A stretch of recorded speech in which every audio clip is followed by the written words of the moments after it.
Hello guys and welcome back to the next video of Little Scholars where future lies in your own abilities. Guys आज हम बना रहे हैं हमारा video number 106 जिसके अंदर हम लोग आज फिजिक्स का एक last chapter that is what human I and the colourful world वो खत्म करने वाले हैं. राइट, फोर्थ वीडियो है ये इसकी. हम लोगों ने लास्ट और सेकेंड लास्ट वीडियोस के अंदर काफी कुछ इंपॉर्टेंट टॉपिक्स को कवर अप किया था ना.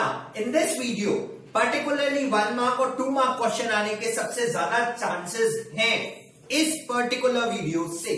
यानी कि जब आप इसको देख के उठोगे आई एम श्योर कि आप उन क्वेश्चंस के आंसर देने में कैपेबल होगे और 100% देख लेना कि यहां से क्वेश्चन आएगा ही आएगा.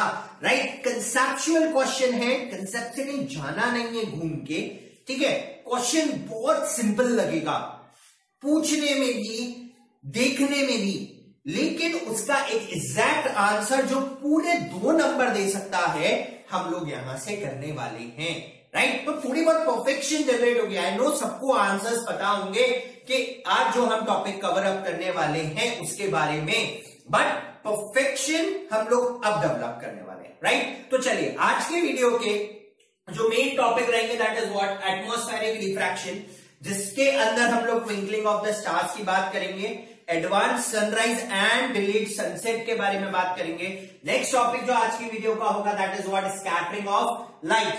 ठीक है, उसके अंदर हम लोग पर्टिकुलरली स्कैटरिंग होता क्या है, टिंडल इफेक्ट क्या है, स्काई ब्लू कलर का क्यों दिखता है, कलर कैसे चेंज होते हैं स्काई के, और last that is what white sun at the noon. तो इन कुछ क्वेश्चंस को रिलेटेड हम आंसर्स देखने की कोशिश करेंगे. देखिए आज की जो वीडियो है उसके अंदर एक एक टॉपिक ऐसा है कि मैं ये नहीं कह सकता कि पर्टिकुलरली इससे क्वेश्चन आ जाएगा, बट हम सारे टॉपिक्स इतने अच्छे मैनर में कवर अप करने की कोशिश कर रहे हैं कि आए कहीं से भी हम आंसर्स लिखने के कैपेबल होंगे. ठीक है, तो चलिए what actually is atmospheric refraction. Again मैं वर्ड को तोड़ने की कोशिश कर रहा हूं. एटमॉस्फेयर में जो रिफ्रैक्शन हो रहा है उसको हम लोग एटमॉस्फेरिक रिफ्रैक्शन कहते हैं. कारण क्या है कि एटमॉस्फेयर के अंदर रिफ्रैक्शन हो रहा है, what is the main reason behind कि एटमॉस्फेयर में भी अब रिफ्रैक्शन होने लग गया. तो देखिए उसका सबसे बड़ा रीजन क्या है. हमारे पास 2 तरीके की गैसेस प्रेजेंट है. One is hot gas and the second one is cool gas. ठीक है, राइट, एक गर्म हवा और एक ठंडी हवा. दूसरी चीज मान लीजिए कि ये अर्थ का सरफेस है. ठीक है, एंड ड्यू टू ग्रेविटी जितने भी पार्टिकल्स होंगे जिनकी डेंसिटी हाई, तो यहां पर डेंस पार्टिकल्स होंगे, यहां पर डेंसिटी ज्यादा होगी क्योंकि जो भारी भारी पार्टिकल है अर्थ उसको अपनी तरफ खींचेगा ड्यू टू ग्रेविटी, और जो लाइटर पार्टिकल्स हैं वो ऊपर रह जाएंगे. मान लीजिए कि हैवियर पार्टिकल ज्यादा थे तो नंबर ऑफ पार्टिकल्स यहां पर ज्यादा और नंबर ऑफ पार्टिकल्स यहां पर कम. तो यहां पर लेस पार्टिकल्स हैं और यहां पे मोर पार्टिकल्स हैं, तो इसकी वजह से यहां पर डेंसिटी ज्यादा और यहां पर डेंसिटी कम. तो आप जैसे जैसे अर्थ के सरफेस से ऊपर जाओगे डेंसिटी ऑटोमेटिकली रिड्यूस होती जाती है, और जैसे जैसे हम पानी के अंदर जाएंगे कंसेंट्रेशन ऑफ ऑक्सीजन भी रिड्यूस होता चला जाता है. तो यानी कि या तो आप अर्थ से ऊपर जाओ तो भी डेंसिटी लो और अर्थ के नीचे जाओ तो भी ऑक्सीजन कंसेंट्रेशन लो, और इसी की वजह से यहां पर लेस पार्टिकल वाली लेयर बन गई और यहां पर ज्यादा पार्टिकल वाली लेयर बन गई. अब जब लेस से हायर की तरफ आएंगे मतलब ये जो मीडियम बना ये बना रेयर और ये जो मीडियम बना ये बना क्या, डेंसर. अब जो लाइट है वो रेयर मीडियम से डेंसर मीडियम की तरफ आ रही है, और जब भी कोई लाइट रेयर से डेंसर की तरफ जाएगी तो अपना एक फिनोमिना जरूर परफॉर्म करेगी दैट इज व्हाट रिफ्रैक्शन. तो what is the reason behind atmospheric refraction? Due to difference in the densities of earth atmosphere. इसी वजह से रिफ्रैक्शन का फिनोमिना क्या हो रहा है, परफॉर्म हो रहा है. तो यहां पर गर्म हवा डेंसिटी ज्यादा, यहां पर ठंडी हवा तो डेंसिटी कम हवा, we can say number of particles. Okay, तो cooler air is optically denser whereas hotter air is optically rare. Right? Okay. Atmospheric refraction, the refraction caused by the earth atmosphere due to difference in densities of layer. ठीक है, difference in densities of layer की वजह से atmospheric refraction क्या होता है, perform होता है. ठीक है, चलिए अब सबसे पहला फंडा हम लोग जाते हैं कि अगर ये लेयर कितनी है, देखिए हर पॉइंट पे number of layers, millions of layers है। ये एक लेयर, यहां पे अगली, यहां पे अगली, यहां पे अगली, यहां पे अगली, यहां पे अगली, यहां पे अगली, ठीक है। तो देखिए इतने से सेक्शन के अंदर कितनी सारी लेयर्स है, तो हर पॉइंट पे रिफ्रैक्शन होगा, ठीक है। यहां से आए, फिर देखिए किस तरीके से रिफ्रैक्शन परफॉर्म हो रहा है। यहां तक आते आते जो लाइट यहां से आ रही थी वो यहां आ गई, ठीक है। और जब हम ट्रेस करते हैं तो हम हमेशा स्ट्रेट लाइन में ट्रेस करते हैं, तो यहां पर एक बार नहीं मल्टीपल टाइम्स रिफ्रैक्शन परफॉर्म होता है, not a single time, multiple time. और आप जैसे जैसे नीचे आओगे रिफ्रैक्टिव इंडेक्स इंक्रीज होगा, तो बैंडिंग भी क्या होगी, ज्यादा। तो ऊपर से नीचे आते समय बैंडिंग ज्यादा, ठीक है, तो लाइट डेविएट भी ज्यादा, ठीक है, राइट। और इसी वजह से हम लोगों को रिफ्रैक्शन के एप्लीकेशंस देखने को मिलते हैं। सबसे पहला application twinkling of stars, why stars twinkle, ठीक है। सबसे पहला रीजन क्या होता है, देखिए अब जब इतनी सारी लेयर्स में से स्टार की लाइट आ रही है, पहली चीज मैं आपको बता देता हूं टू बी नोटेड डाउन कि जो स्टार है वो पॉइंट ऑब्जेक्ट है, वन थिंग। सेकेंड थिंग, जो स्टार्स है वो बहुत ज्यादा दूर है as comparison to that of planet, number 2 thing, ठीक है, राइट। अब चलते हैं हम लोग इस फिनोमेना के ऊपर कि स्टार्स क्यों ट्विंकल कर रहा है।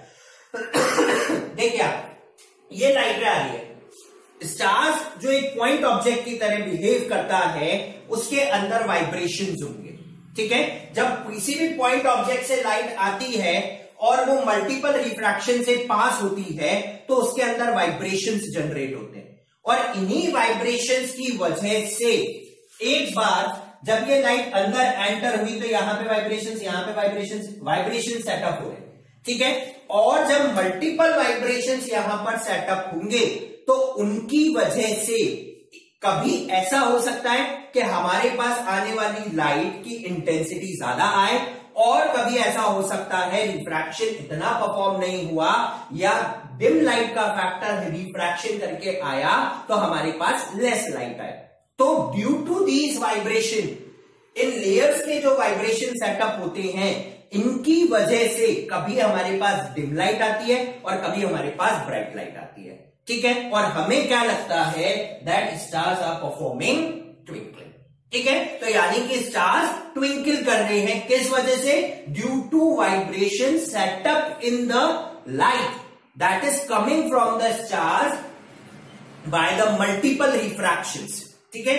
इसी वजह से स्टार क्या करेगा, ट्विंकल करेगा।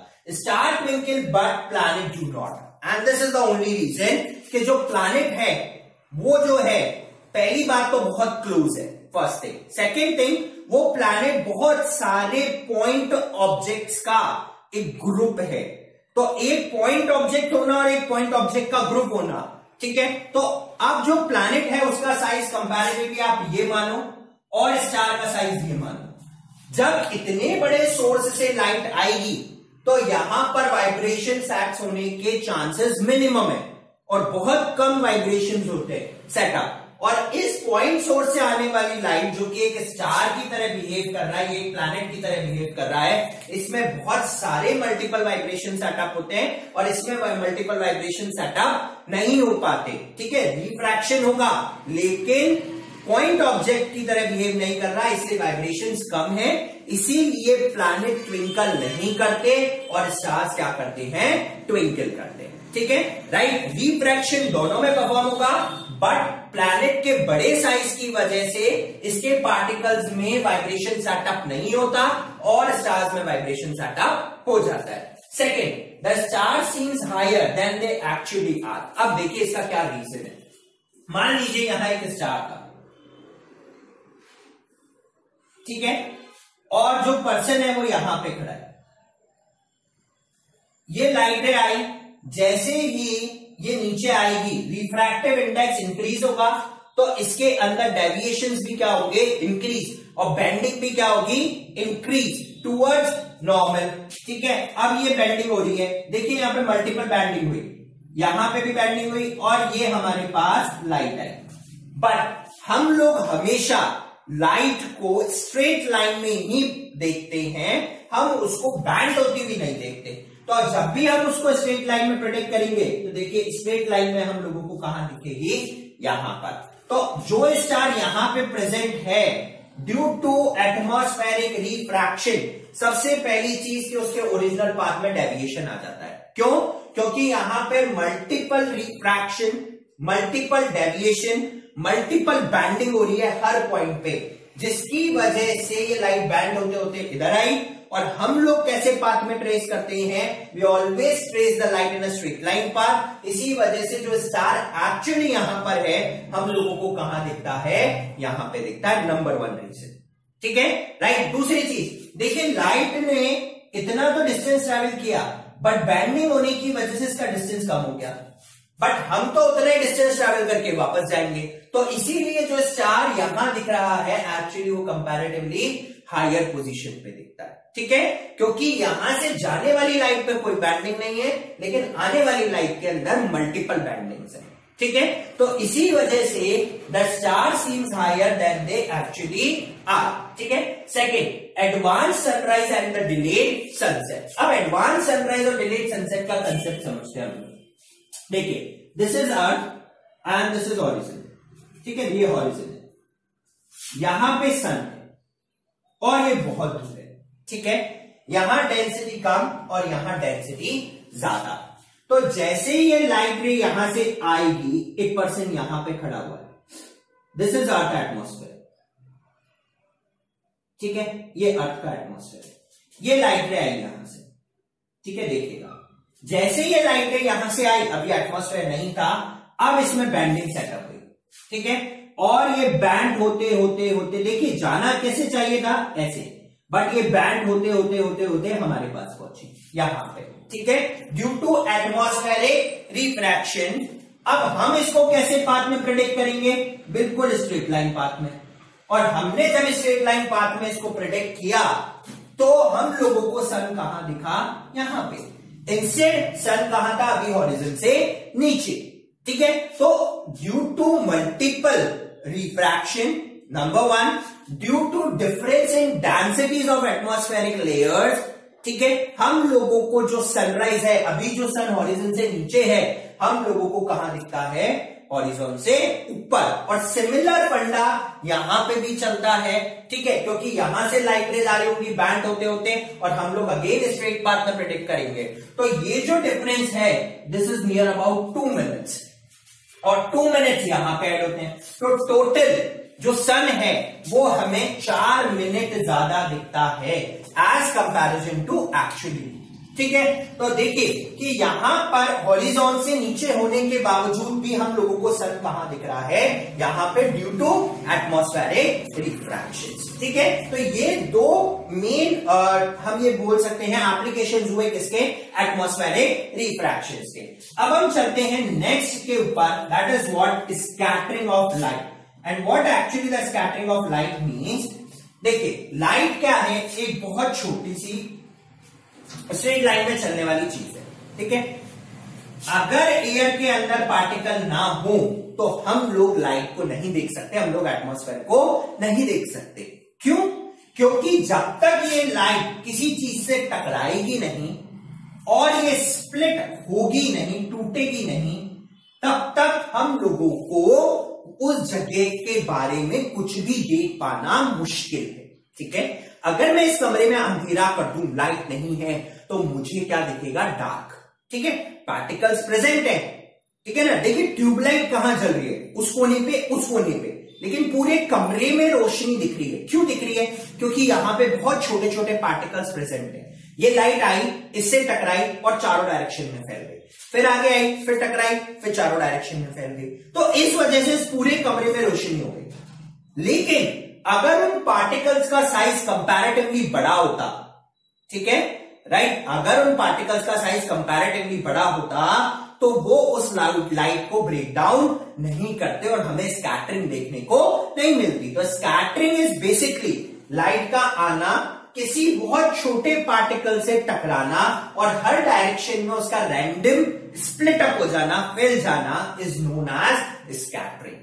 ठीक है, और यही वो स्कैटरिंग है जिसकी वजह से हम लोग बहुत सारी चीजों को देख सकते हैं। ठीक है, सुबह सुबह जब आप उठे तो आपके रूम में वेंटिलेशन होगा ऊपर की तरफ और वहां से सूरज की रोशनी आती है तो आपको ऐसे दिखता है कि बहुत छोटे छोटे से माइन्यूट पार्टिकल्स हैं जो वहां ट्रेवल कर रहे हैं। लेकिन अगर वो लाइट नहीं आए तो आपको उन पार्टिकल्स के बारे में पता नहीं चलेगा। रीजन क्या हुआ कि लाइट उन पार्टिकल से टकरा रही है और चारों डायरेक्शन में स्प्लिट हो रही है, इस वजह से वो लाइट भी दिख रही है और वो पार्टिकल भी दिख रहा है। दूसरी चीज, रीजन क्या है इसका? Due to suspended particles in path.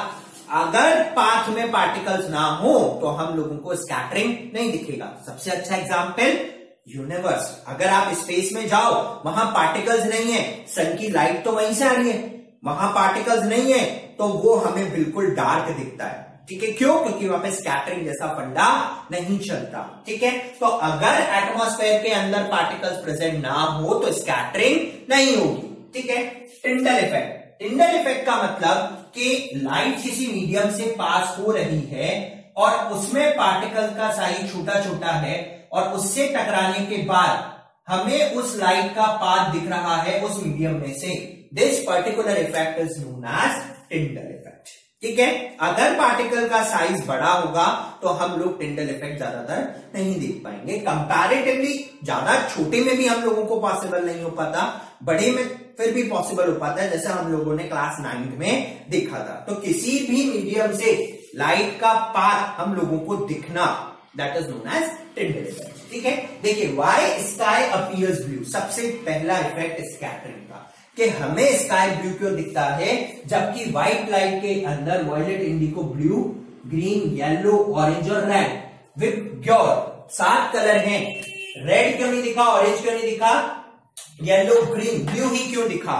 ठीक है, अब देखिए इसका सबसे पहला रीजन, ब्लू की जो वेवलेंथ है वो कम है और रेड की जो वेवलेंथ है वो हाई है। ठीक है, पहली चीज। ठीक है ना, दूसरी चीज क्या कि स्काई जो है, ठीक है, स्काई के अंदर जितने भी पार्टिकल्स हैं वो ब्लू लाइट को 10 टाइम्स ज्यादा स्कैटर करते हैं एज कंपैरिजन टू रेड। पहली चीज, orange, yellow, green, indigo and violet, इनके कंपैरिजन में, रेड के कंपैरिजन में 10 टाइम्स ज्यादा स्कैटरिंग होती है ब्लू की। क्यों? क्योंकि सबसे छोटी वेवलेंथ है और छोटी वेवलेंथ की स्कैटरिंग ज्यादा होगी, इसीलिए हम लोगों को दिन के समय स्काई ब्लू दिख रहा है। ठीक है, राइट। तो why sky appears blue? Because due to the small wavelength of blue colour particles, atmosphere scatters blue 10 times more as comparison to that of red. Red को भी स्कैटर करेगा लेकिन ब्लू को 10 गुना ज्यादा स्कैटर किया है, इसीलिए ब्लू कलर दिख रहा है। ठीक है, अब आप बोलोगे कि सुबह के समय तो जब सनराइज होता है तो हमें रेड, येलो, ऑरेंजिश कलर दिखते हैं, लेकिन हमें ब्लू क्यों नहीं दिखता उस समय सुबह? ठीक है, अब देखिए उसका क्या रीजन है। ये सन, ये अर्थ, और इस समय सन सबसे ज्यादा दूर होता है अर्थ से।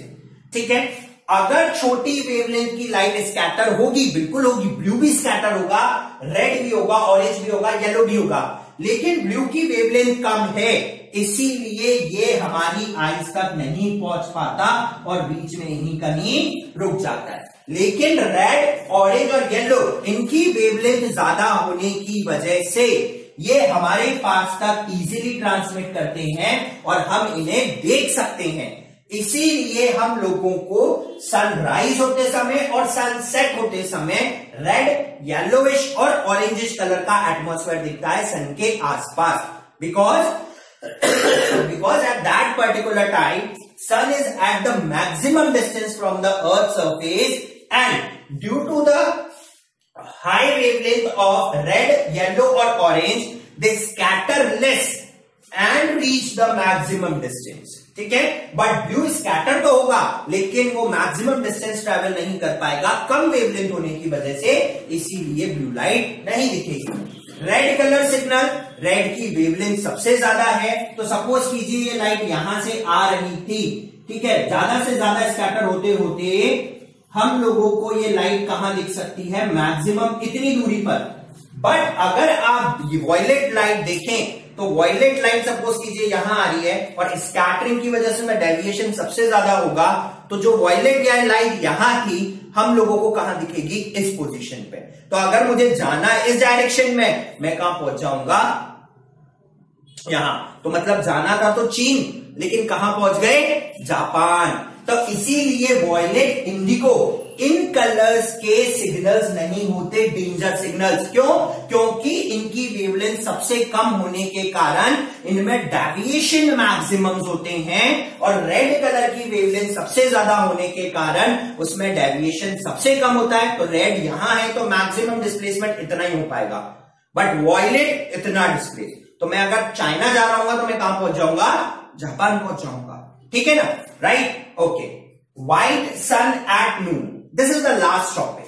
अब देखिए जब सन यहां से ट्रैवल करता करता यहां पहुंचा, अब अर्थ के सबसे ज्यादा क्लोज है, स्कैटरिंग अभी भी है, बट इतना ज्यादा स्कैटर नहीं कर पाता सारी लाइट को, क्योंकि यहां पर डिस्टेंस सबसे कम है, ठीक है। इतनी ज्यादा मैक्सिमम स्कैटरिंग नहीं परफॉर्म कर पाता और सारे के सारे इसके पार्टिकल्स वापस से मिल जाते। इसी वजह से हम लोगों को नून के समय सन व्हाइट अपीयर होता है, क्योंकि वहां पर प्रॉपर स्कैटरिंग नहीं हो पाती ड्यू टू शॉर्ट डिस्टेंस, ठीक है, due to short distance of the sun from the earth surface, ठीक है, proper scattering does not takes place and the white light appears to be white. और जब white light आएगी तो हम लोगों को कैसा दिखेगा, ऑफ कोर्स व्हाइट कलर का ही दिखेगा, ठीक है। तो ये हम लोगों ने किया, स्काई ब्लू क्यों है, रेड क्यों है, येलो क्यों है, डेंजर सिग्नल सारे रेड क्यों होते हैं, नून के समय हम लोगों को क्यों व्हाइट कलर का सन लगभग ऐसा दिखता है, ठीक है, मिनिमम स्कैटरिंग की वजह से, ठीक है। और हम लोगों को स्पेस ब्लैक क्यों है, बिकॉज वहां पर नंबर ऑफ पार्टिकल्स मिनिमम या बिल्कुल ही नहीं है, इस वजह से स्कैटरिंग नहीं देखने को मिलती, ठीक है। तो गाइस ये हुआ हम लोगों का क्या, एटमॉस्फेरिक रिफ्रैक्शन और उससे रिलेटेड कुछ कंसेप्ट्स के ऐसे फिनोमेना, ऑप्टिकल फिनोमेना नेचर के अंदर क्यों अकर हो रहे हैं, ठीक है, और उनके पर्टिकुलर रीजंस। तो आई थिंक गाइस कि अब आप इस वीडियो के देखने के बाद इन क्वेश्चंस के परफेक्ट आंसर्स दे सकते हैं कि क्या, क्यों और कैसे, किस तरीके से ये सारे फंडा परफॉर्म हो रहे हैं, ठीक है गाइस। तो ये हुआ हम लोगों का एक और चैप्टर खत्म, that is what, human I and the colourful world. अब नेक्स्ट वीडियो के अंदर हमारे पास अब 2 चैप्टर बचते हैं, काफी छोटे छोटे हैं, ठीक है। तो कोशिश करूंगा कि मैक्सिमम 2 से 3 वीडियोस के अंदर उन दोनों चैप्टर्स को हम लोग बाइंड अप कर लें। सो गाइस कल फिर आपसे मुलाकात होगी नए चैप्टर्स के साथ। Till then guys keep on watching little scholars and stay tuned with us. Like, subscribe और शेयर करना नहीं भूलिए।